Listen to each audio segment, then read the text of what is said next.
बहुत GDP GDP सुनते रहते हो, बट एक्चुअल में जीडीपी का मतलब भी पता है कि जीडीपी क्या है और कौन सा सेक्टर कितना कंट्रीब्यूट करता है हमारी जीडीपी में? तो आज की फाइनेंस नॉलेज में आपको मैं यही डिस्कस करने वाला हूं। देखिए, सबसे पहले चीज आती है जीडीपी की फुल फॉर्म क्या है या जीडीपी का मतलब क्या होता है। मोटा सा मीनिंग है, जीडीपी का मतलब होता है ग्रॉस डोमेस्टिक प्रोडक्ट। एक देश के अंदर कितना प्रोडक्शन हुआ। अब ये एक देश के अंदर जो प्रोडक्शन होता है वो तीन चीजों से होता है, मतलब तीन सेक्टर से होता है। पहला जो सेक्टर हमारा प्रोडक्शन करने वाला, वो है हमारा प्राइमरी सेक्टर, जिसे हम क्या बोलते हैं, एग्रीकल्चर सेक्टर ही बोलते हैं। फर्स्ट सेक्टर आपने छोटी क्लास में पढ़ा होगा। दूसरा होता है सेकेंडरी सेक्टर और तीसरा होता है सर्विस सेक्टर। इन तीनों ने एक साल के अंदर जितना भी प्रोडक्शन किया उसे हम बोलेंगे हमारे देश का जीडीपी। तो फाइनली अभी राइट नाउ देश का जितना भी जीडीपी होता है उसके जीडीपी में सर्विस का कंट्रीब्यूशन कितना है, 55% है। इंडस्ट्री सेक्टर का 27% है और जो एग्रीकल्चर सेक्टर है उसका 18% है।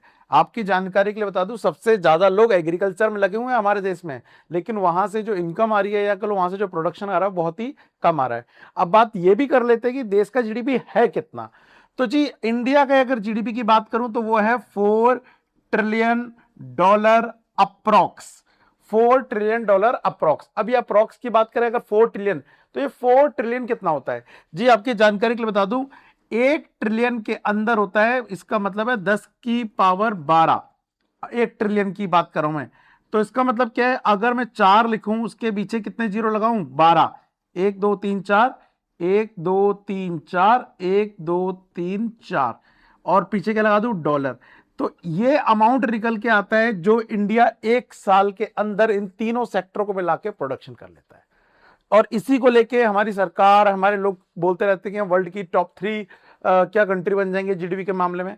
तो आने वाली वीडियो में ये भी समझाऊंगा कि नंबर 1 पे जो चल रहा है वो कौन है, नंबर 2 पे चल रहा है वो कौन है, और नंबर 3 पे चल रहा है वो कौन है, और ऐसे करके इंडिया की जीडीपी कहां पर स्टैंड करती है। इसके अलावा अगर आपको कोई भी इंफॉर्मेशन चाहिए तो आप मुझे कमेंट में करके बता सकते हैं।